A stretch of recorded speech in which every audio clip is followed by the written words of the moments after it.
Pozdravljeni, sem Marja Milič in poslušate MoneyHow, prvi podcast o upravljanju denarja pri nas. Preden gremo na današnjo epizodo, bi vas rada spomnila na poletni finančni bootcamp za mlade, in sicer se bo zgodil 21. avgusta. Število je omejeno, primerna delavnica je za mlade stare od 17. do 20. leta. Mladi bodo spoznali, kako izkoristiti moč obrestnega računa. To je tisto, kar jim je bilo v bistvu podarjeno ob rojstvu, in seveda, kako lahko to v bistvu izkoristimo. Naučili se bodo investiranja, pasti potrošništva, kako aktivirati denar in seveda, kako pri 18 letih ali pa 19 sestaviti portfelj investicij, ki bo nekako deloval na dolgi rok. Predstavila bom tudi naložbe, ki so v portfelju mojega sina, 18-letnega Marka, ki ste ga tudi nekateri spoznali na dogodku MoneyHow Live. In pa seveda prišel bo tudi gost presenečenja, multimilionar, ker je pa v bistvu njihov pogled na tveganje popolnoma drugačen kot pa recimo pogled na tveganja nekoga, ki je zaposlen. Tako da to se mi zdi, da je ena taka zelo dva različna svetova, in se mi zdi fino, da se to predstavi na enem takem dogodku. Zdaj, ko govorimo o tveganjih, bi vseeno v tej epizodi, ki sem jo posnela, bi rada omenila, da tvegane naložbe seveda obljubljajo visoke donose, skrivajo pa tudi ogromno pasti, in v tej epizodi se pravzaprav ne sprašujemo, ali tvegati, ampak kako tvegati premišljeno. Zlato, srebro, kriptovalute, nafta, do kam se lahko povzpnejo cene oziroma upadejo in kaj vse bo pretresalo trge, kateri trgi so letošnje presenečenje. Pred mikrofonom analitik in trgovalec Tilen Šarlah, znan gost, večkratni gost MoneyHow. Zdravo, Tilen. Lepo zdrav, Marja. Že nekaj časa nisem bil, da mogoče sem malo ven iz forme. Zato, ker sem ignoriral. se hecam. Se pravi, zlato, srebro, bitcoin so blizu rekordnih ravni. Nafta se počasi vzpenja zaradi izraelskega-iranskega konflikta, ampak je še daleč od tistih rekordnih ravni iz leta 2022, ampak vseeno leze gor. Marsikdo se na tej točki sprašuje, ali gre lahko še višje, kako zaslužiti denar v tem negotovem okolju. Nekateri analitiki imajo različne napovedi, nekateri niso tako optimistični kot marsikateri, ki je trgovalec, ki mora biti bikovsko razpoložen. Ne vem, ali si ti bikovsko razpoložen? Trenutno nisem. Moje osebno stališče trenutno, bom rekel, da še nikoli nisem bil tako defenzivno naravnan na trgi, se pravi, da sem zelo malo izpostavljen naložbam, najmanj po mojih 10 zadnjih letih, ne rečem tako, da ne bom predolgo šel v zgodovino, se pravi, najmanj, da sem izpostavljen delniškim ali pa kakršnikoli drugim naložbam v zadnjih 10 letih. Zdaj, to je malo botrovalo z dinamiko dela in dosega, in pa tudi povezano valjda z tem, kar se dogaja po celem svetu.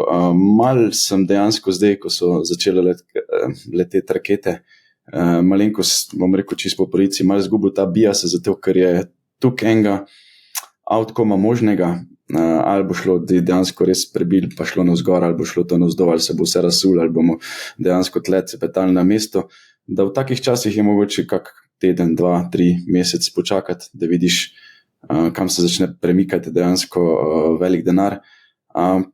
Pa nič se ne zamudi na končni fazi, no, tudi če malo si vzameš kako pauzo vmesno. Da trenutno, če se navežem nazaj, pozicije ostanejo take, kot so bile v lanskem letu.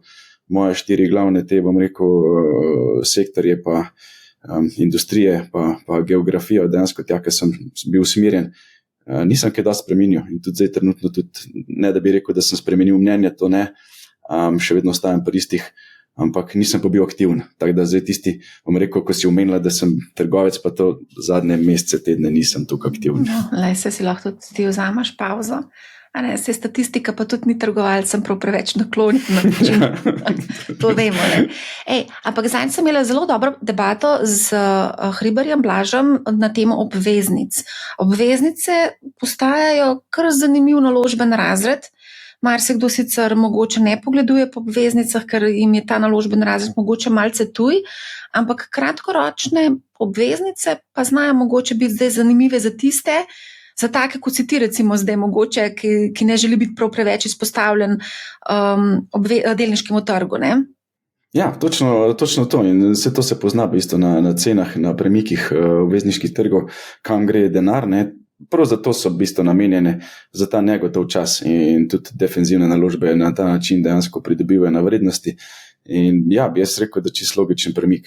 Če nimaš nekega biasa proti agresivnim naložbam, pač iščeš neko zavetje in zato pač te, bom rekel, naložbe pridobivajo na vrednosti v zadnjem času. Zdaj, obveznice ne bova danes obdelala, ker sem jih že v prejšnji epizodi z Blažem. Itak o obveznicah bomo še govorili, ker se mi zdi, da recimo za tiste, ki želijo parkirati denar nekam za neko kratkoročno obdobje, to, da pač ta vihar mine, so lahko dobra rešitev. Ampak vsem, ko govorimo o viharnem obdobju, so pa tudi naložbe, kot so recimo zlato, ne, lahko zanimive in za marsikoga dejansko zlato je tudi zanimivo. Konec koncev je zlato prebil rekordne ravni, zdaj trenutno je malce pod rekordom na skoraj 400, 350 nekaj takega dolarjev za trojansko unčo. Pa me zanima tvoj pogled na zlato, kaj misliš, da se bo dogajalo s ceno zlata. Zdaj tukaj se nekateri špekulirajo, ravno pred parimi dnevi sem brala en članek, da ne bi cena upadla pod $3000 za trojansko unčo. Kako ti razmišljaš o zlatu? Jaz sem dejansko bil kar precej bullish na zlato, če tako rečem zadnjo leto pa pol, skoraj 2 leti dejansko tistih nivojev, dejansko rekel 1600, nekje sem ga začel res pozorno spremljati pa nalagati, ko je bil ta tehnični preboj nared, descending triangle, tega jaz kar pogosto, bom rekel, uporabljam pri svojem trgovanju. Poleg tega se je takrat začel ta, bom rekel, mal geopolitični potres, poleg tega so začele centralne banke dokupovati zadevo, hoteli so to, bom rekel, dedolarizacijo izvajati in se začeli nakupi dejansko zlata poganjati ceno navzgor. Takrat je bil res ta lep break, potem druga, bom rekel, taka psihološka meja bila tista $2000 in od takrat naprej smo mi prišli v ta nek, bom rekel, res izrazit bullish trend, ki je zdaj ponesel zlato nad 3300, kot si sama omenila. Jaz mislim, da se cena tukaj ne bo še zaustavila. Prvič zato, ker še nisem videl unga impulzivnega premika navzgor, tistega zadnjega stadija, ki ga vedno dejansko nekje v nekih največjih pikovskih trendih pač pričakuješ, da se konča. Se pravi, ponavadi se konča z nekim izrazitim, bom rekel, premikom cene navzgor na bom rekel, tedenski ravni, dnevni ravni, te so izraziti taki bullish candli, ki pol dejansko pomenijo naslednji premik navzdol in tega še nismo zaznali na zlato, tako da jaz mislim, da še to ni zadnja najvišja cena. Tudi če pride do nekega upadca pod 3000, na primer, bi bil to nek, bom rekel, tehnični buy moment. Jaz sem sicer neke podpore tu nekje okoli 2600, pa 2400 potem, pa 2800, se pravi te 3 nivoje, na primer, pri meni bi sam pomenil, da bi dokopal pozicije, ne pa da bi izhajal iz pozicij. Vse dokler se fundamentalno ne spremenijo spremembe na trgu, se pravi, vemo, zakaj zlato raste, imamo geopolitiko, imamo dolar vpliv, imamo centralne banke, nakupe, se pravi, vsi konflikti se bi mogli nehati, dolar bi mogel pridobivati na vrednosti in pa, bom rekel, politika Feda pa ECB bi se mogli drastično spremeniti, kar pa trenutno vse v rokih 6 mesecih tega ne vidim. A lahko tukaj vseeno omenim raziskavo Citija, ker pravijo, da bo cena upadla pod 3000, oziroma oni celo pravijo $2500 do $2700 za trojansko unčo do druge polovice leta 2026, se pravi, ne bi v bistvu ta cena v bistvu se vrnila nazaj na 2,5-2,700 v drugi polovici leta. Glavni razlogi so pa šibkejše povpraševanje po naložbah, izboljšanje globalnih gospodarskih obetov in znižanje obrestnih mer ameriške centralne banke Fed. Videli smo, obrestne mere ostajajo zdaj na istih ravneh, ampak vseeno so pa do konca leta neke napovedi, da ne bi se zgodila 2 reza še do konca leta. Ja, res je. To je kar, bom rekel, dolgoročna napoved, kar si zdaj omenila, vse, kar se meni tiče, se pravi drugo polovico 2026, lahko se veliko zgodi. Tako da tudi na zlato, na primer, ja, čisto možen premik, ampak jaz gledam dejansko res leto za 6 mesecev naprej, 7 mesecev naprej. In to, kar se omenila, Fed je, malo bom rekel, na stand-byu, 2 reza ali pa 1 rez bi se ne zgodil do konca leta, september, oktober nekje, če seveda bojo z tarifami, z geopolitiko vse ok, pa s podatki iz ekonomije. ECB je tukaj bil malo bolj agresiven pri svojih rezih, ampak vse to vpliva dejansko res na ceno zlato, tako da do konca leta se lahko še marsikaj zgodi, bom rekel. Tudi lepo si povedal, da v bistvu te ceno nekako podpirajo tudi nakupi centralnih bank. Centralne banke so se kar masovno odločile, da bodo investirale v zlato. Ne? Tudi mislim, da je Poljska centralna banka podrla nek rekord. Ja, tukaj so, bom rekel, glavni so valjda Kitajci, Indijci, Turčiji, Kazahstanci. Tle grejo dejansko res za to, iz teh svojih dolarskih rezerv so dejansko iskali neka druga zavetja in pač je dejansko zlato ena taka alternativa. Ne. Gre za čisto diverzifikacijo deviznih rezerv, bom rekel, stran od dolarja. Ne. Ampak zlato je v dolarju. Ja, je, ampak dejansko je menjalno, dejansko ni dolar za dolar. Če bo prišlo do neke eskalacije, ki smo videli, kaj se je z Rusijo zgodilo, pa z njihovim dejansko deviznimi rezervami, ki se je pač kar naenkrat zasegli. Ne. Se pravi, mogoče se te centralne banke iščejo neko zatočišče, da lahko bojo išle iz svojih deviznih rezerv, če se bo karkoli zgodilo na tem nivoju. Kar je pa dejansko pozitivno, pa kar tudi vpliva na konstantno rast zlata, je pa to, ne, da se nakupi centralnih bank ustvarjajo dejansko neko trajno popraševanje, ne? In zato delajo neko trajno podporo cenam. Se pravi, to niso impulzivni nakupi, ampak so dejansko periodični nakupi, tedenski, mesečni, kvartalni, ne? In skozi povzročajo nek pressure na ceno marketa, ne? Kar se tudi lepo vidi na volumnih, pa dejansko na grafu to lepo zvezno poteka. Če zdaj potegnemo, ne vem, zadnje 2 leti ven, kar se dogajalo, naprimer, ne? Ni bilo nekih impulzivnih nakupov, razen teh zadnjih, bom rekel, zadnjih 3 mesecih, naprimer, nekaj cena res ekskalirala iz 2,200 na 3,5 dejansko res v zelo hitrem času. Ne. Naš kolega na Bloomberg Adriji je pa tudi v bistvu preveril, koliko ima Banka Slovenije zlata.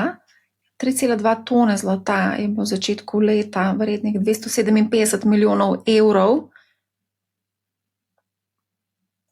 In v bistvu so tudi povedali, da hranijo zlato nekje zunaj, se pravi, lokacije pač itak ne morejo razkriti, ampak nimamo to. Ja. A tudi podatek, a so kaj povečevali ali pa zmanjševali, kaj se dogaja s to zalogo? To pa ne vem natančno, ampak kot gledam, samo vrednost zlata v lasti Banke Slovenije raste, ampak to je zaradi tega, ker sama cena zlata raste. V glavnem, pa te bom tako še vprašala, ko govoriš ti, da si kupoval zlato, kako kupuješ zlato? Čist finančno, dejansko res. To so finančne pozicije na borzah, ali greš prek kakšnih ETF, ali greš prek CFD, ali greš prek kakšnih futures pogodb. Na te načine, se pravi, fizično zlata jaz nisem kupoval. Je pa tudi možno kupiti fizično zlato prek ETF-a oziroma tudi v koncu koncev preko Bullion Vaulta. To so te sefi, ki v bistvu ti kupaš fizično zlato, ki je shranjeno v nekem sefu v Zürichu, New Yorku, Singapurju in tako dalje. Je pa tudi cena zelo blizu borzni ceni. Poznaš to? No, dejansko ne, jaz sem sam te dejansko inštrumente, ki pač pol dejansko krijejo oziroma prikazujejo, da imajo dejansko fizične zlate pozicije v nekih sefih, ja, prek ETF-a. Ja. Se pravi, kupuješ v bistvu ETF, ki investira v fizično zlato, tako, ali mogoče kupuješ tudi ETF-e zlatih rudnikov? Ne, nočem se izpostavljati, bom rekel, rudnikom, mogoče zaradi mojih slabih izkušenj s temi pozicijami iz mladostniških let, bom rekel, ker sem bil še malo bolj agresiven, kot sem zdaj, in sem precej teh rudnikov imel po portfelju takrat, ampak realno pa po prici povedano, mislim, da 8 od 10 je prej bankrotiral, predno sem karkoli realiziral. Je treba paziti, ne, pri teh investicijah. Res je, to je čisto, ker dejansko imaš pa tukaj 2 vidika, ki ga moraš spremljati. Prvič je poslovanje samega rudnika, pa ponovadi te zlati rudniki niso samo zlati rudniki, še mogoče kaj drugega zraven, ne. In vse to vpliva dejansko na samo ceno delnice teh rudnikov, ne. To je, da imaš 2 vidika, moraš spremljati in zlato in moraš spremljati še rudnik in poslovanje rudnika, ne. Tega pa nisem dejansko tukaj posvečal, ne. Kako pa, a spremljaš tudi srebro? Predvidevam, da spremljaš srebro, o tem so tudi govorila v prejšnjih epizodah. Kaj si misliš o srebru? Ti je zanimiva kot naložba? Srebro dejansko je moj, že od lani, naprimer, je to dejansko moj best buy bil. Še vedno stojim za tem, da srebro je naložba, ki ena izmed redkih, bom rekel, ki jih jaz vidim na marketu, ki še more kar precej pridobiti, da bo vse malo nadoknadila druge podobne zadeve ali pa naložbe. Tako da jaz pričakujem še kar precej od srebra. Zdaj bom rekel, v zadnjem 3-4 mesecih je začel pokazati malo te svoje zobene in je prvo tiste odpore, bom rekel, prebil. Jaz sem imel zrisane nekje na $35 za unčo, zdaj smo že prek 36. Srebro je zanimiv, ne? Meni je spremljam ga že dlje časa, ne? In mogoče za tiste, ki ne vejo, ne? Srebro je eden redkih assetov, ki še ni na all-time high, ne? Zdaj ta all-time high je dejansko bil, bom rekel, dvakrat, prvič v tistih 70 letih, ko je prišlo do ene manipulacije trga, drugič pa dejansko v letu 2009, ne, glih takrat 2010, bom rekel, ne, v tisti finančni krizi, ko je dosegli tistih $50 za unča. Ja. Se ga zdaj potegnil, 2011, točno aprila imaš prav. 2011, zdaj še dejansko nismo niti približno tam, ne. Tukaj bi mogoče začel eno usporednico, bi potegnil, ne, da bi prav razumeli srebro, ne, imamo seveda ta fundamentalni vidik, ne, zakaj srebro ga uporabljamo, to je precej drugačna naložba od zlata, ne. Tehnični vidik, ne, pa najprej bom rekel, najbolj pomembna je pa ta korelacija med srebrom pa zlatom, ne. Naprimer, to je tudi grafov, ki jih jaz pozorno spremljam, ne. Se pravi, ta gold-silver ratio, ne, ker je v bistvu čisto enostavna zadeva, se pravi, pogledaš dejansko zgodovino za nazaj, tudi če bi pogledali za 100 let nazaj, ta graf obstaja. Graf je čisto enostaven, cena zlata deljena za ceno srebra. Če bi potegnili graf za več kot 50 let nazaj, bi videli, da je bilo razmerje nekje okoli 15 in potem je konstantno počasi skozi leta naraščalo. Zdaj smo mi prišli na dejansko ta ratio okoli 92, bil je že dejansko v zadnjem mesecu že na 100, pa se je zdaj spet malenko znižal. Zdaj, kaj je zanimivo pri tem ratio, ne? Pa bom najprej ta tehnični vidik vzel, ne? Ta ratio raste v zadnjih 100 letih dejansko zvezno in dejansko povzroča nek tehnično gledano nek naraščajoči trikotnik. Vsi tisti, ki se malo bolj spoznajo na tehnično analizo, pa tudi tisti, ki ne, če bojo pogledali v vse te tehnične analize, pa traderji, ki to zelo dobro, bom rekel, poudarjajo, kaj pomeni ta tehnični, bom rekel, naraščajoči trikotnik, ne? Nek ascending triangle se temu v angleščini reče, ne? Pomeni, ne, da se dve linije konvergirajo in slej ko prej boste prišli do nekega, bom rekel, zaključka oziroma nekega, bom rekel, premika skupaj. In takrat se cena ponavadi zlomi navzdol ali pa navzgor. In to je en zelo močen tehnični vidik. Ascending triangle je v zelo velikem odstotku statistično gledan bearish, se pravi, veliko te pride do zloma navzdol, ko pa do, bom rekel, do continuation pattern, se pravi, do naraščajočega trenda naprej navzgor. Se pravi, ko bo ta trend prebit navzdol, takrat bo začel srebro proti zlatu pridobivati. In to je tak en moment, ki se oblikuje zdaj res izrazito že zadnjih par let in smo dejansko zdaj v nekem sredini tega trikotnika. In kar pomeni, če smo v sredini, pomeni, da trenutno ni biasa navzgor ali pa navzdol, ampak gre zvezno za zlatom. Se pravi, če gre zlato gor, bo šlo tudi srebro gor. Dokler se ne prebije ta linija navzgor ali pa navzdol. In naprimer, ta trend jaz trenutno gledam. Pol, naprimer, čist bom fundamentalno povedal, ne? Srebro je valjda industrijska commodity, ne? Se pravi, mi ga uporabljamo v industriji.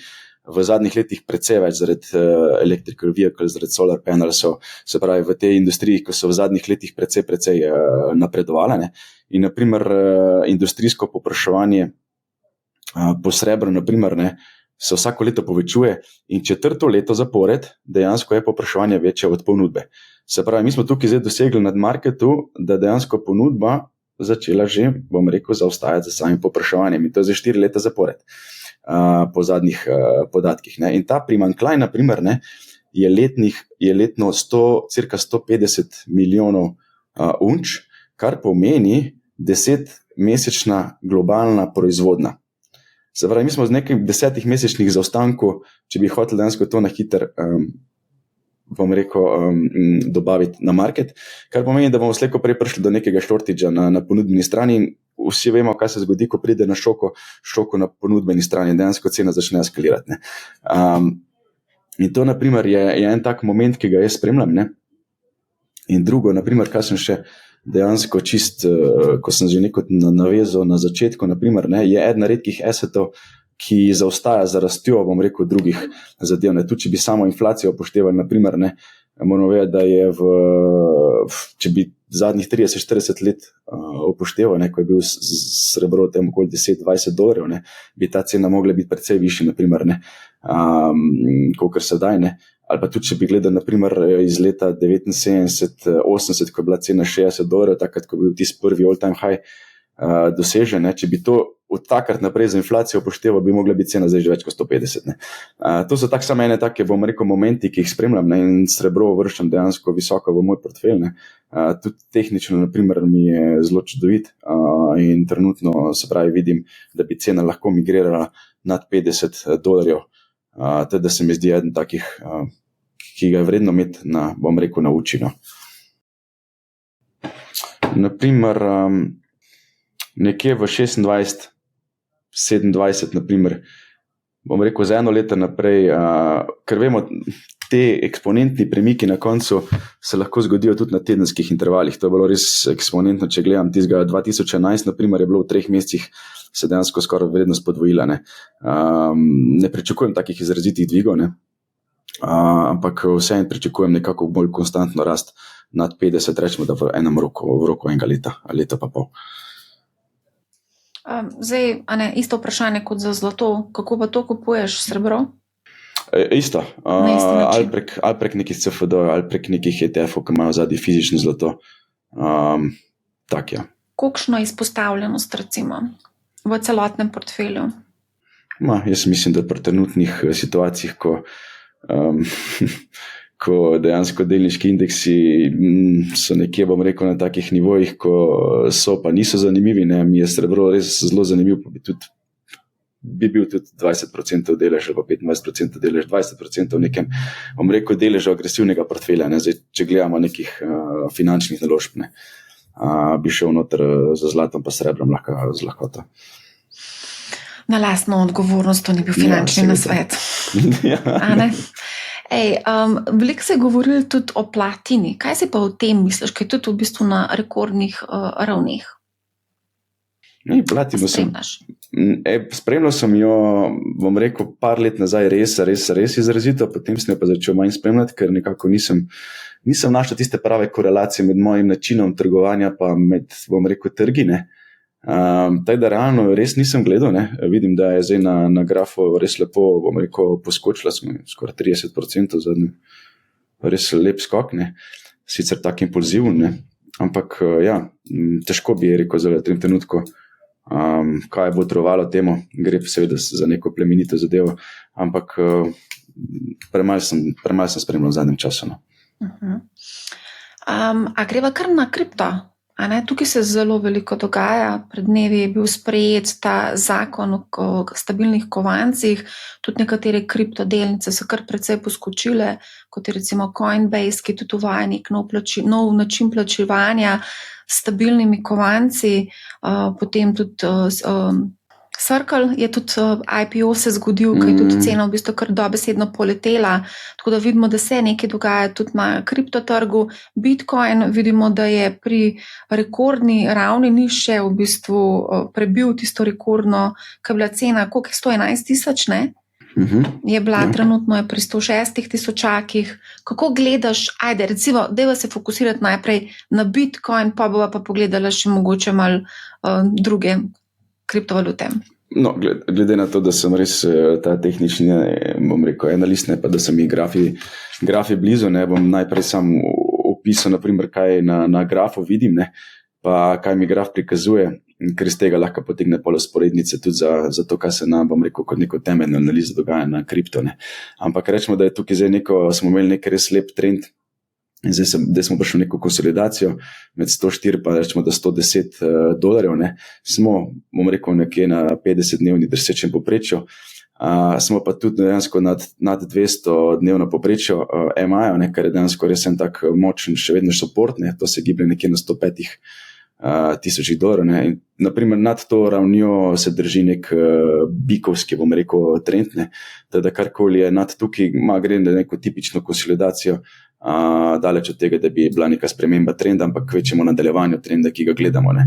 Se pravi, tudi drugi indikatorji od RSI-ja, MACD-ja, ki jih je spremljam, dejansko so nad 50, bom rekel, točkami, kar pomeni nekako, bom rekel, bikovsko razpoloženje, pozitivno razpoloženje in vse kaže na to, da bi dejansko lahko cena šla navzgor. Sam sekundo, omenil si indikatorje, lahko še enkrat ponoviš, kateri indikatorji to spremljaš? Čist, bom rekel, enostavni za spremljavo, naprimer, da bojo lahko, bom rekel, vlagatelji, pa da se niso neko, bom rekel, preveč tehnično podkovani, da lahko spremljajo trende, naprimer, ne je RSI pa MACD, naprimer, se pravi, nek relative strength index, ne, pa moving average convergence, divergence, naprimer, čist zadosti, ne, za razlago. Jaz jih imam tako pod grafom lepo, da vidim, kje so, bom rekel, neke prenakupljeni ali pa dejansko, bom rekel, neke preprodani položajne. In naprimer to trenutno kaže, da imamo nekje podporo pri 104-105 tisoč dolarjev, nekje konsolidacija okoli 200 moving average, ko sem rekel, psihološka meja, naprimer 100 tisoč nima nekega, bom rekel, tehničnega večjega vrednosti kot neka podpora, ampak bolj psihološko, bom rekel, podporo, se pravi, da bi to pomenil nek premik pol v psihologiji navzdol in bi to bolj nek bearish moment, drugače pa ni nekega posebnega, bom rekel, podpore. Kar je pa zelo pozitivno, je pa tudi, naprimer, da so volumni zelo visoki, ne? Mi imamo cirka 30 do 40 milijard dnevno prometa, ne? Kar pomeni, ne, da to seveda majhni vlagatelji ne morejo prispevati temu, kar pomeni, da so na drugi strani institucionalni vlagatelji, tisti, ki so prisotni na trgu. To se pa navezuje dejansko na to, kar si že na začetku omenila. Se pravi, ta institucionalni vidik, bom rekel, večjih igralcev iz Wall Streeta, ki se je v zadnjem času seveda poglobljeno spuščal v kriptonaložbe, ne, se povečuje. In to je naprimer en tak tudi pozitiven vidik, kje smo mi trenutno, čeprav izgleda, da se trg nikamor ne premakne, ne, v ozadju dejansko se dogajajo stvari na pozitivnem nivoju, bom rekel, ne daleč tega, da bi bil nek odberjač še razpoložen, ne. Tudi, če bi zdaj pogledal, naprimer, od začetka snemanja si omenila dejansko bom rekel, Izrael-Iran, že v prvem reketiranju med tema dvema državama dejansko je Bitcoin potem začel pridobivati neko na vrednosti, tako da mogoče te konflikti niti imajo toliko vpliva na samo gibanje, ampak bolj ta konsolidacija, ki se dogaja v ozadju, ne glede na to, kaj se dogaja trenutno v geopolitičnim ravni. Zdaj, nekateri analitiki vidijo do konca leta nadaljno rast cene Bitcoina, nekateri celo špekulirajo do 200 tisočakov, ta je kar malo huda, ampak recimo tam v povprečju sem pa zaznala, da tam okrog 120 do 150 tisoč dolarjev za Bitcoin. Kako pa ti gledaš na to do konca leta? Jaz imam eno črto, že zrisam že kar precej časa nazaj in je bila na 125. Teda, do konca leta? Ja, nekako rečemo, da sem imel letos target nekje 125. Tu nekje bi naprimer, čisto mogoče pri teh cenovnih nivojih, pa pri tem, kar vidimo na trgu, hitri premiki so seveda v eno ali pa drugo stran čisto mogoči, to, kar smo že precej vajeni na kriptotrgu, ne.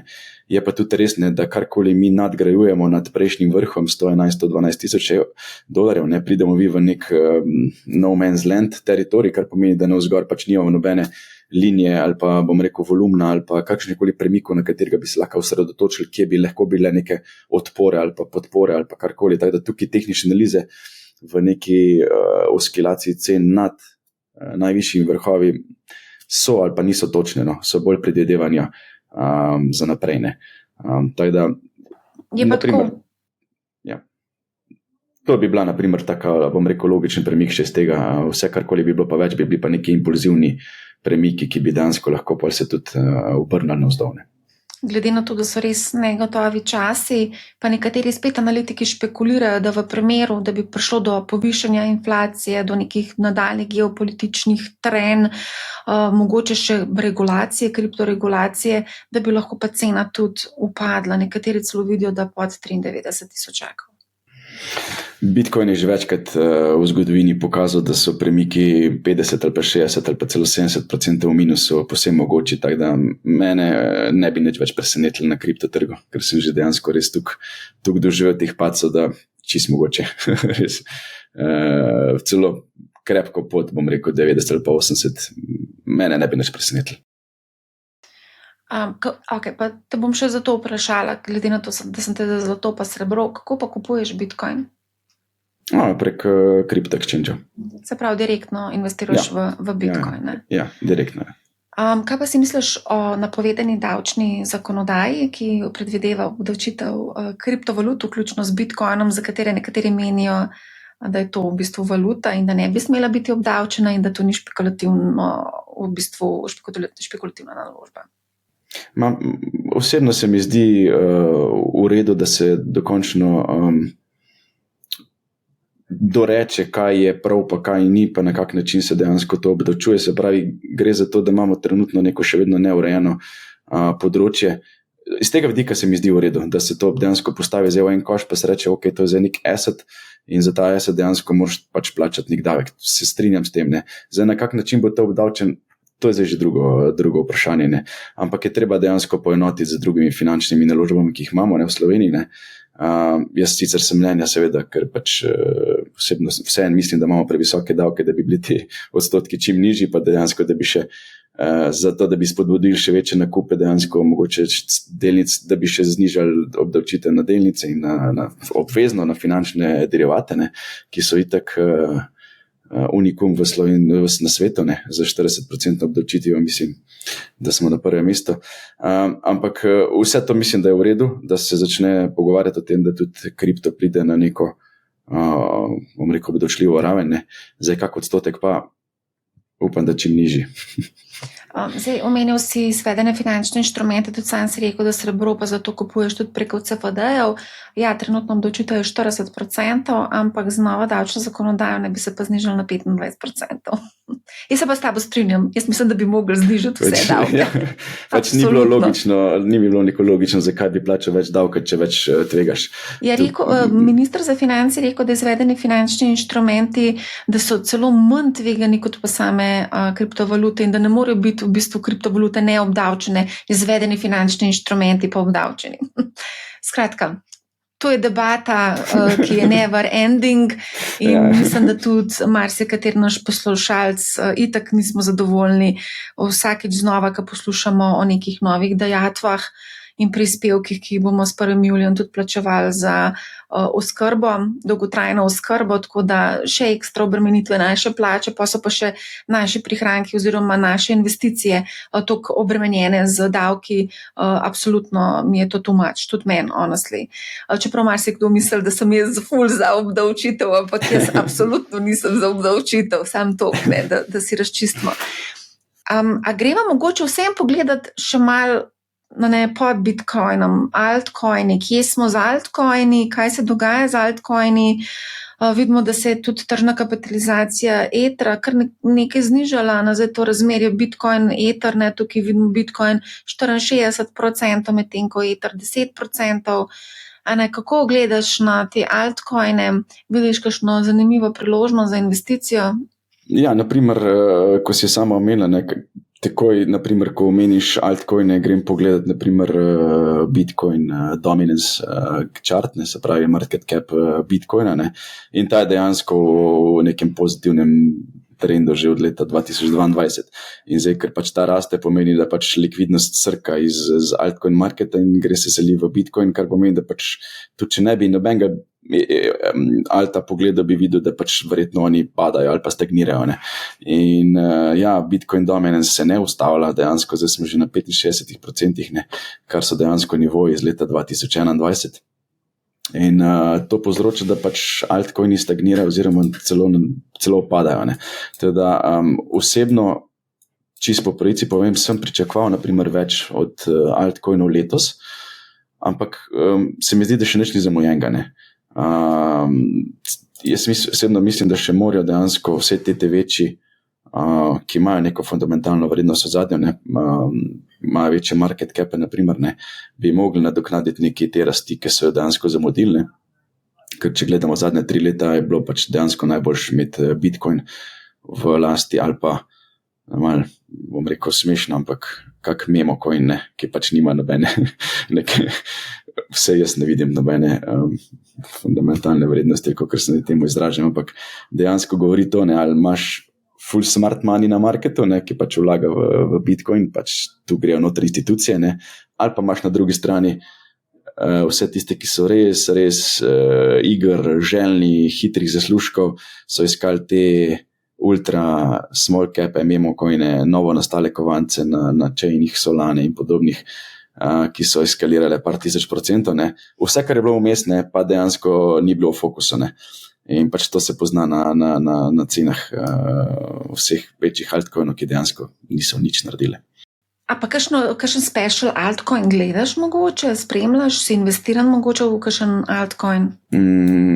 Ja, spremljam vse, bom rekel, te velike chaine, od valjda Ethereuma, Linka, Avaxa, Sui, naprimer, Sonic, vse te, bom rekel, ki se mi zdi, da vzadijo neki Ripple, seveda, kako da ga ne bi pozabil. Vse te, ki vzadi se mi zdi, da neki delajo korak naprej, da imajo velike time za sabo, ki dejansko prinašajo nek development na market. Vse te se mi zdi vredno spremljati, ne. Zdaj je pa res, da kar opažam zadnjih 6-7 mesecev, ne glede na to, kaj posamezen tim sproducira pa announsa na marketu, ne, cena temu ne sledi, ne. To je tisto, kar je pač prišlo do neke spremembe na trgu, tega včasih ni bilo, se pravi, pred tem je bilo tako, da če je, bom rekel, nek kriptoprojekt naredil nek stage naprej, nek novo objavo, je cena vedno reagirala. Zadnjih, bom rekel, 6-7 mesecev pa tega ne vidim, ne, se pravi, tudi če pride do neke nove objave, nekega sodelovanja. A se lahko mi da ostava vse mal par kriptu in sicer kriptomenjalnicah? Coinbase je poletel. Skoraj vsak dan, zdaj, ko gledam, je skočil za 10-15%. In seveda vprašanje je, zakaj, kaj se dogaja. En razlog je zagotovo ta sprejem Senata v Ameriki je sprejel zakon o stabilnih kovancih, a ne? To je na eni strani, na drugi strani pa Coinbase ponuja tudi storitve plačevanja iz kriptodenarnic, oziroma bodo to ponudili in s tem v bistvu hoče nekako zaobiti kartična omrežja, kot so Visa in pa Mastercard. Zdaj, na eni strani imamo Coinbase, ki ful pridobiva, na drugi strani imamo Visa in Mastercard, ki praktično vsak dan zgubite po 4-5%. In tukaj se zdaj ti kot vlagatelj vprašaš, seveda Visa in Mastercard absolutno iščete rešitve, kako sodelovati nekako izkoristiti ta zakon tudi v svojo korist, in iščete neke rešitve. In mislim, da sem nekje prebrala, mislim, da je bilo na Bloombergu, da v bistvu nekateri analitiki celo priporočajo nakup Visa in Mastercarda, zdaj, ko sta v bistvu nekoliko potlačena. Kako ti gledaš na vse to dogajanje okrog stablecoinov? Definitivno se neki premiki dogajajo, bom rekel, predvsej pozitivno smer, da je to postalo neko globalno sprejetje tega. Zato se tukaj dogaja na trgu in zato tukaj market reagira na take pozitivne novice. No, ravno gledam na Coinbase, res lepo zgleda čart, ne. Zdaj počasi se bomo vrnili na tiste izhodišča vrednosti, ki je prišel dejansko na exchange iz leta 2021, ne. Praktično nadomestil vso izgubo v prvih 2 letih, zdaj v zelo kratkem času, ne, teda zelo pozitivno, ne. V bistvu, ko si pa Vizo omenila. Dej ostane še malo pri Coinbase-u. Zdaj je res prdobo, se pravi, kar nekaj procentov, zdaj ne vem točno koliko, 20% v parih dneh, ne. Pa da mi povej, recimo zdaj, ko vidimo to lepo rast, ne. Kako bi se ti odločil, a bi šel v investicijo Coinbase-a, ali se ti zdi, da mogoče zdaj ne? Čisto v bistvu enostaven odgovor. Coinbase ima zelo bullish, bom rekel, čart nad $340. Se pravi, to so vrhovi iz decembra 2024, ki jih je pač dosegel, se pravi v zadnjih 6 mesecev nazaj praktično, ne. Preboj tega bi dejansko pomenil nek continuation pattern, kar pomeni, da bi cena lahko eskalirala nad zadnjimi vrhovi. Trenutno je bom rekel, precej bullish na higher time frame-u. Dokler pa ne prebije 340, se pravi, to je tisti vrhov iz decembra, ki sem jih omenil, ne, jaz ne bi vstopil v poziciji po teh zadnjih skokah, ne, sploh ne včerajšnjem plus 16 spet, ja. Teda trenutno ne bi, ampak če pa prebije zadnje vrhove, pa potrdi trend, potem pa vsekakor zgleda zanimivo investicije. Se pravi, vrh je bil rekel pri $340, ne? Ja. Se pravi, ti bi čakal, da prebije vrh $340 in potem kaj se bo... Tako je, pride, ponavadi se zgodi tako, da prebije, se pravi, zadnji vrh in če ga prebije z, bom zdaj rekel, inside barom, ne, se pravi, inside bar, tisto, ko si bo zrisil svečnike, če prebije za celim bodyjem svečnika, zadnjo, bom rekel, odporno linijo, ki je zdaj trenutno 341, pa če predere to z inside barom, ne, se pravi ne sam z vikom, pomeni dejansko, da je bil ta bullish moment dosti velik, naprimer za continuation pattern, se pravi za nadaljevanje trenda. Če bi takoj se bo videli na dnevnem pa na weekly chartu, ne, če bo prebil naprimer te prvič na dnevnem, prvič na dnevnega jaz ne grem nikoli v trade, ampak počakam dvodnevnega, se pravi, da 2 dni zapored ostaja nad 340 linijo, pride dejansko v zelo velikem procentu, 80-90% do testa nazaj supporta, se pravi, gre na 345, 350, se potem obrne navzdol na 340, še enkrat suportira dejansko podporno linijo in potem še enkrat odbija navzgor in takrat greš v pozicijo, ne. Se pravi, ne greš v pozicijo na dnevnem ali pa na 4-urnem grafu, če se on dotakne 340 ali pa 345, mora priti dejansko do potrditve trenda. Trend je pa potrjen, če je velik, še enkrat ponavljam, če je velik inside bar preko odporne linije ali pa če pride do retesta podpore na dvodnevnem čartu. A kaj ti se govoriš z traderskega vidika, ker bi pač lovil tistih par dolarjev razlike. Pa me zanima, dolgoročno se ti zdi zanimiva Coinbase delnica oziroma tudi kakšna druga kriptodelnica? Glede na to, da nimam nobene vlasti, potem že nisem videl nekega valueta v tem. Se pravi, raj bi imel Bitcoin kot kriptodelnice. Zdaj trenutno tako razmišljam. Bi mogel več raziskati v zadju. Bom jaz še enkrat naredila epizodo samo o kriptodelnicah, ker se meni zdi totalno crazy, kar se zdaj dogaja na trgu in tako. Ampak nima veze. Kaj pa recimo zdaj, te stablecoini bodo res, se mi zdi, premešali karte na trgu. Tudi Visa in Mastercard, recimo, zdaj že čutite posledice. Trgovci ne želijo uporabljati teh kartičnih storitev in iščejo alternative, ker so pač drage te storitve.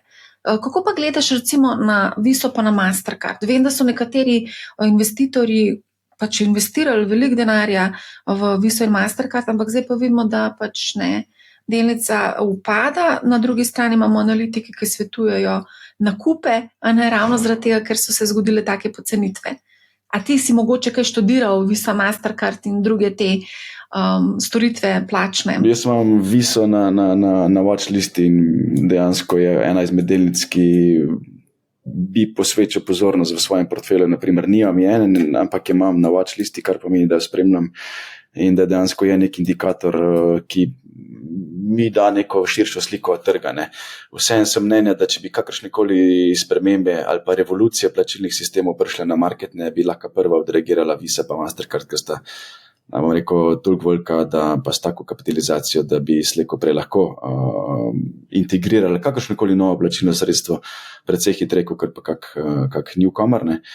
Vseeno sem mnenja, da pač težko bi si predstavljal trenutno v tem brez Vise pa Mastercarda, čeprav to v zgodovini se že velikrat obrnili posebno drugače, ali od telefonov ali plačilnih sistemov ali karkoli, da kak veliki gigant popolnoma zamudil ta vlak, pa revolucijo dejansko na trgu, ravno zato, ko se je počutil, da je prevelik, pa da ne more priti do neke revolucije. Tako da je pa ta digital currency pa plačilni sistemi so še vedno, bom rekel tak, če gledam zdaj razvoj denarja, gre v smer valjda cashless, ne, se pravi, pa paper money, jaz ne vidimo čez 10 let ali pa čez 5 let, se pravi, nekaj druga bo, zdaj kaj to bo, ne, bomo pa kar hitro po moje videli, ne. Mogoče glika to omenjava, tudi konec koncev digitalni evro se še dogaja, je aktualen, mislim, da bo, ne vem, kjerga 2026, 2027, mislim, ta odločitev še ni bila sprejeta dokončno, ampak da takrat 2027, če ga bomo dobili, ga bomo takrat dobili. In eno od razlogov, zakaj se pravzaprav digitalni evro uvaja, je tudi zmanjšanje te odvisnosti od ameriških korporacij, kot sta Visa in pa Mastercard, ne.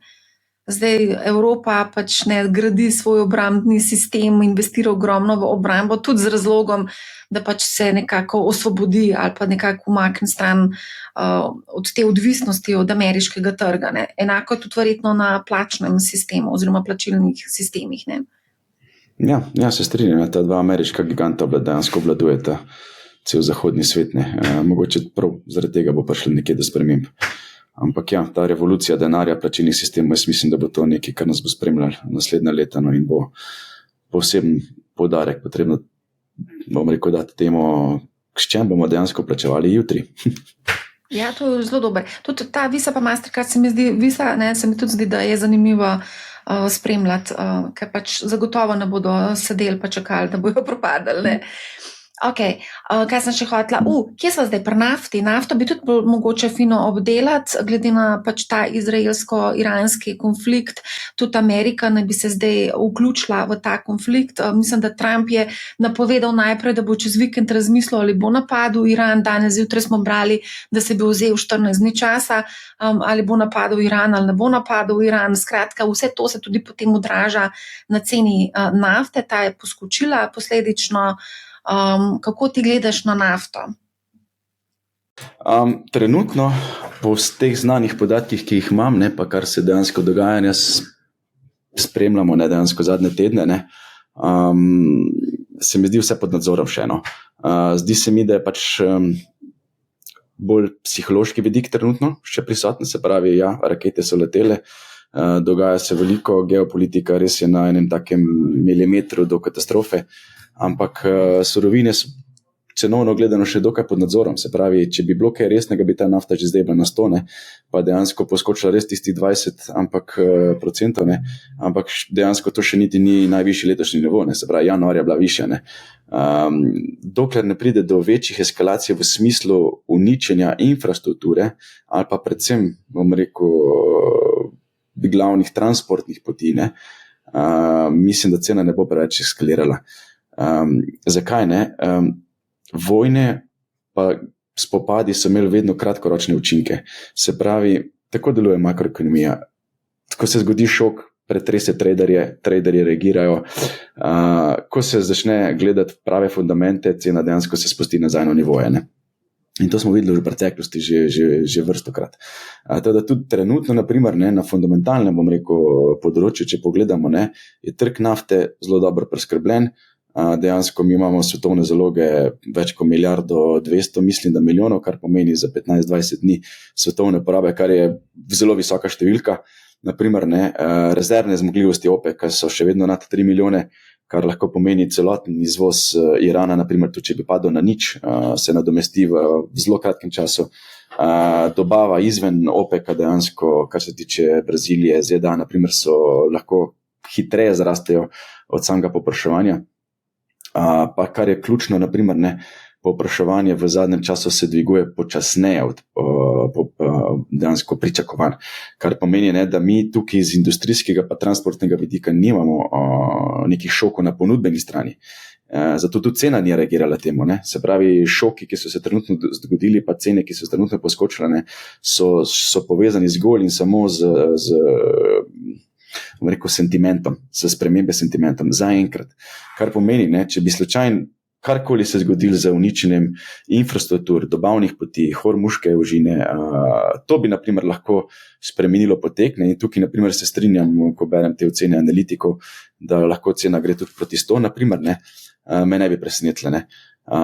Se pravi, bolj te strukturne spremembe spremljam, kar se dogaja na ponudbeni strani, pa na povpraševanju, ne. To mislim, da bo imel bolj dolgoročen učinek na cene nafte. Okay, dejansko moramo danes omeniti, ko govorimo o nafti, to se tudi nas konec koncev dotika, ko kupujemo gorivo. Danes rano imamo celo dramo okrog Petrola, danes je petek 20. junij. Zdaj pač vlada je sprejela uredbo in zdaj regulira cene tudi na avtocestnem križu. To seveda povzroča ogromne stroške in izgubo dobička Petrolu. Izračunali so, da okrog 30 milijonov evrov bodo izgubili dobička. In zdaj tudi, mislim, da je Petrol se odzval in so rekli, da bodo celo zapirali črpalke in pa ustavili vse investicije v Sloveniji, razvojne investicije. A ti spremljaš delnico Petrola, kaj to pomeni v bistvu za vse tiste, ki mogoče so investirani v Petrolu, kako bi ti gledal na vse skupaj? Ja, dejansko. Mislim, da je bilo celo, ko gledaš tisti razrez, oni so zelo jasno objavili razrez cene, kakšno imajo maržo, pa mislim, da je 60% dajatev pobere država, oni pa imajo, ne vem, par procentov tiste marže, s katere v bistvu potem financirajo svojo dejavnost, ne? Ja, dejansko je reguliran že pač zaradi svoje velikosti, že od vsa leta, odkar spremljam ta slovenski trg, navzgor zelo omejen, zdaj dejansko s to uredbo so ga kar lepo oklestili. Zdaj za mene kot investitorja to ne pomeni nič, ker nisem investiran v Petrol, ne po slovenske delnice, ampak če bi pa bil investor, bi pa to bil kar velik red flag, naprimer, ker pač pomeni res, da ti odžerejo en res velik kos pogače v tako reguliranem biznisu, ki 30 milijonov izredno veliko pomeni. Sploh za industrijo, v kateri se grejo, praktično tradinga z nafto nimajo in je dejansko tukaj s temi maržami je ves njihov dejansko lahko prihodek oziroma dobiček na koncu izražen. Teda to sigurno ni dobro za Petrol pa za delnice, ampak glede na to, kak se je bil zdaj, bom rekel, naslednji korak Petrola in na kakšen način so se odzvali, pomeni, da mogoče bo celo prišli do neke umestne poti. Ne vem, upam špekulirati, zato ker sem isto prebral kot danes ti, se pravi, premalo informacije, da bi takoj reagiral, ampak pa premalo poznam, zakaj do tega sploh prišlo, ampak z vidika investorja je to en tak red flag. Samo da pogledam še, kaj se dogaja z delnico Petrola. Sicer, 3% je upadla danes do 14. ure, se pravi 20. junij. A greva zdaj se še dotakniti letošnjih presenečenj? Mislim, da marsikdo bo presenečen nad presenečenjem. Izraelska borza, ne? Tudi jaz sem bil presenečen. Dvakrat me je presenetilo. Prvič, dve presenečenje v bistvu, če zdaj, ko si glih omenila, pač mene, kar je osebno malo presenetilo, je sigurno Izrael. Res nisem niti razmišljal o tem, da bi sploh pogledal državo, v kateri se odvija vojna, v kateri vsak dan berem novice, kako je mogoče, da je izraelski delnice dejansko so na all time high, da je indeks poletel, praktično res poletel, letošnji dejansko po mojih hit letošnjega leta in da čart je tako bullish, kot da bilo tam dejansko daleč od tega, da je bila vojna. In prav zaradi tega, ko sem pač to šel gledati tehnično vidik, ker pač valjda me zanima, zakaj so cene tukaj porastle, sem pa dejansko malo šel raziskati ta njihove delnice, ki kotirajo tam in s čem se sploh ukvarjajo. In sem prišel do nekih zaključkov, zakaj je sploh tak velik optimizem. Ta njihov je res podobno, naprimer bi lahko upotegnil sporednice z nemškim DAX-om. Nemški DAX je naprimer tudi indeks, ki so prisotne te, bom rekel, globalne zgodbe, 30 najmočnejših podjetij, zelo malo vpliva nemškega trga, 90-80% prihodkov v tujini in zelo malo dejansko mikro nemškega okolja vpliva na podjetje v DAX-u. In tako se dogaja isto z izraelskimi delnicami, se pravi, tamkajšnja najmočnejša podjetja dejansko imajo zelo male veze z Izraelom ali pa z državami okolja, ampak dejansko 90-95% gre na ameriški trg. S tem, da imajo zelo močen tehnološki sektor, ki je dejansko predstavlja največji delež indeksa, se pravi, in to od bom rekel, najbolj vročih tem cyber security, fintecha, AI-ja, bioteka, naprimer, to so podjetja, ki so tam najbolj zaznamovana. Večina prihodkov ustvarjajo iz ZDA pa Evrope. Teda razen to, da jim lahko raketa pade na tovarno drugega negativnega efekta, tam praktično ni, ne. Poleg tega, ne, mogoče tudi tak, sem pa začel razmišljati, ne, zakaj ne, pa se priliv kapitala, ne, pa kaj pričakujejo investorji, ne. Dejansko so investorji gledali na vojno pozitivno in to z tega vidika, ker pričakujejo, da se bo priliv kapitala po vojni, po končanem, bom rekel, konfliktu, po deseterju, zato ker pač bo prišlo do neke obnove, prišli bodo investicije v Izrael nazaj in zaradi tega pač pričakujejo nek še večji optimizem na samem marketu, ne. Kar se tiče pa domačih investorjev, ne, so prisotni, se pravi njihova, bom rekel, centralna banka pa njihova dejansko politika zelo spodbuja nakupe delnic.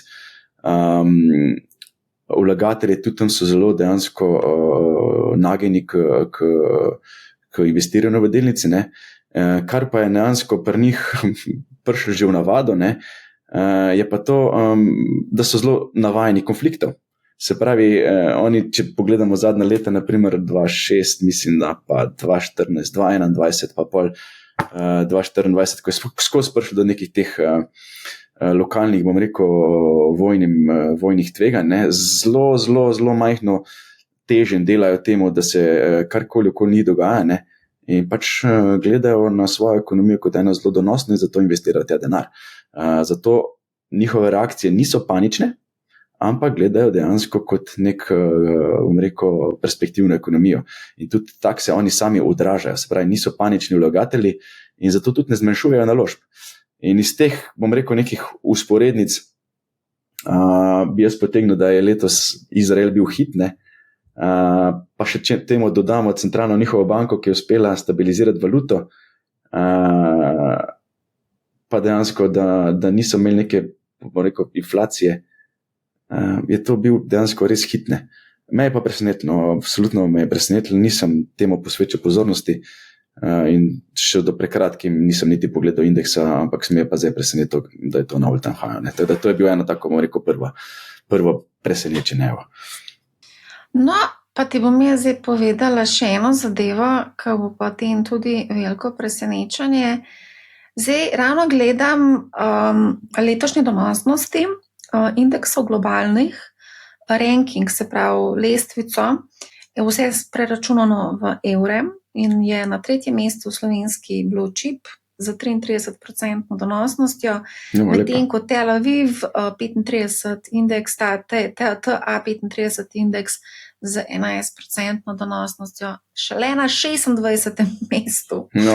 DAX je pa na 14. mestu 17%, skoraj 18% donosnostjo. Slovenci razturavajo, a ne, se pravi s 33% donosnostjo. Ne. Kaj pa prvi, pa drugi?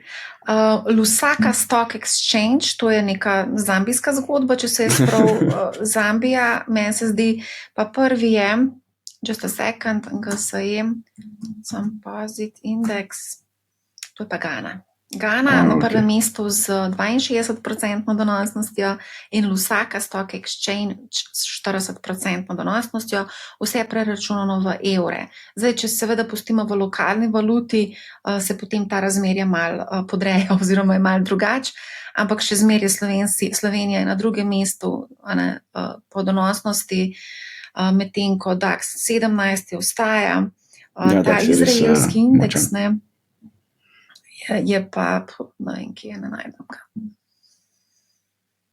Skratka, zanimivo, ne, Slovenija je boljša od Izraela na borzi. Joj, to je taka neumna izjava bila zdaj, ampak kaj je v glavnem, omenjala so tudi nekaj norveško, že parkrat do zdaj, ne, daj še v norveški povej, ker smo pa tudi dobili nekaj vprašanj na YouTube vezano na norveško. Pa daj malo povej o norveški, kako se ti je investicija izšla, v kaj si bil investiran konkretno. Ja, Norveška je bila na moji watch listi. Jaz res ne spremljam teh Gana pa zambijskih zgodb, ampak rečemo, da izmed teh value playov zahodnega sveta, naprimer, ne sem imel Norveško na kar visoki, na prioritetni listici in je njihov indeks tudi dosegel all time high, trenutno nekje na 1900 točkam. Letos mislim, da okoli 13%, 14% v plusu, kar je za eno tako, bom rekel, državo z, bom rekel, kar močno valuto, zelo dober rezultat, ne. Tako da sem bil kar v bistvu navdušen nad tem, no, da sem pravi čas najdel, ne, in tudi kar je, bom rekel, pozitivno tudi bilo zdaj v zadnjem času, da je njihova centralna banka, ta Norges bank, je junija dejansko znižala obrestno mero, teda dejansko to prvo znižanje v zadnjih 5 letih. Tudi inflacija se lepo spušča. Teda, kar se tiče teh makromonetarnih podatkov, dejansko zelo v redu. Inflacija je trenutno na pod 4%, 3,9%, isto imajo target nekje okoli 2%, tako kot ECB. Pozitivno gospodarsko rast okoli 2%. Kar je pri njih mogoče malenkost minusa, pa je mogoče treba paziti, je ta kar visoka zadolžena gospodinjstva, pa komercialni sektor, se pravi nepremičnine, so kar precej že dejansko drage. Tudi gospodinjstva so precej izpostavljene nepremičninskemu sektoru, ne. Kar je pa zelo pozitivno, pa kar sem jaz takrat, zakaj sem začel sploh Norveško gledati, ne, je pač ta njihov glavni sklad, državni sklad, ki je med največjimi na svetu, še vedno, ne, tako da so precej aktivni na njihovem trgu, tudi po celem svetu kupujejo naložbe, prisotni. To mi da neko tisto varnost pa stabilnost, da če bi se karkoli tukaj zgodil, vem, da je kapitala dovolj za kakršnokoli posredovanje. Tako da Norveška tudi tehnično izgleda zelo v redu, indeks dejansko tehnično precej bullish. Moramo vedeti, da je za Evropo je pomemben iz predvsem surovinskega vidika, se pravi oil and gas. Evropa trenutno dobi dejansko največji delež, se pravi poleg LNG-ja, plina iz Norveške, tudi naftno je zelo močna država. Teda vse te zdaj prekinitve, ko so se dogajale z vzhodne Evrope, z strani Rusije, je nadomestila malo Norveška, kar pomeni, da se bo tle njihov izvoz surovin dejansko sam še okrepil. Teda priliv kapitala v Norveško bo dejansko nek stabilen v naslednjih letih. No. Teda to so vse neke take pozitivne stvari, ko se mi zdi, da je vredno imeti eno tako državo Tilen, daj povej, kakšna bo tvoja strategija do konca leta? Kaj boš delal s svojim denarjem do konca leta? Rekel si na začetku, da si mogoče malo bereš zaradi celotne situacije, ki se dogaja, pa da pač imaš neke osebne projekte in da zaradi tega pač si se tudi umaknil posledično iz delnic. Pa me zanima, kako razmišljaš recimo do konca leta o investicijah.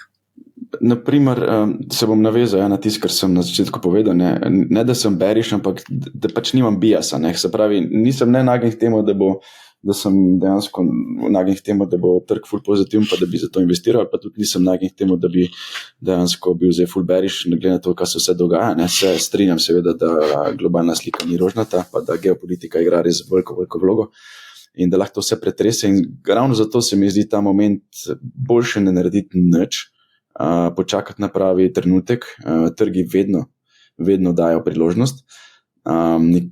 Tako da mislim, da bo priložnost prišla, da se bo trgi vzpostavili, da bo dejansko fundamenti začeli igrati svojo vlogo in da bo čim manj teh psiholoških šokov vezanih na, rekel, nenadne spremembe, nenadne geopolitične zadeve imelo vpliva na delnice. Se pravi, čim manj šuma na finančne naložbe, boljše bo.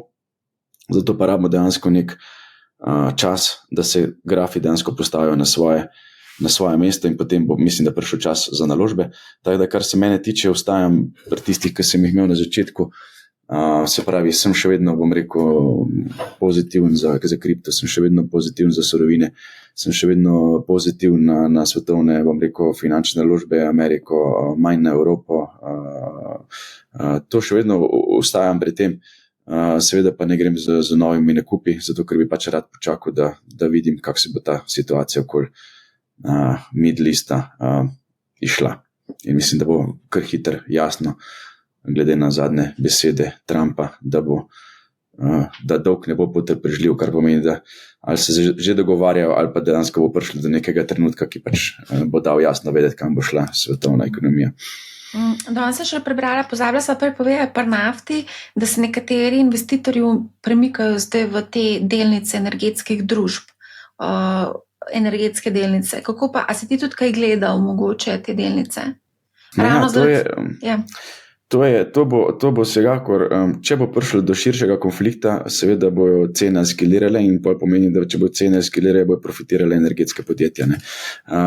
To je seveda povezano, ne?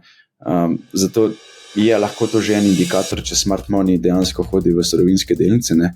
Je pa tudi res, ne, da so surovinske delnice bile v zadnjem, rano, kar precej, v zadju, ne, so malo, ker je bila pač celoten fokus je bil na tehnologiji in podobnih podjetjih, da so malo, zaostajale za rastjo, ne, in mogoče ta defenzivni premik v neke surovinske delnice, naprimer, je zdaj prisoten, čist tehničnega vidika. Ok, mislim, da je to. Obdelala sva kar veliko stvari, se pravi zlato, srebro, dotaknila sva se platine, potem sva obdelala nafto, kriptodelnice, plačilne sisteme, obdelala sva, kaj sva še obdelala? Izrael. Izrael, evo vidiš to, pa to geopolitična ta trenja in pa seveda, kaj lahko pričakujemo v prihodnosti. Mislim, da sva za zdaj sva obdelala, ampak to je pač zadeva, ki se bo razvijala, tako da bo treba še kakšno epizodo narediti, a ne? No, Tilen, najlepša hvala, da si vzel čas in pa seveda hvala za vse te namige, napotke, kako ti investiraš, tako da to je to. Hvala, pa se spet slišimo. Najlepša hvala tudi vsem, ki ste nas danes spremljali, poslušate Money How, ne bo vam žal in lep pozdrav!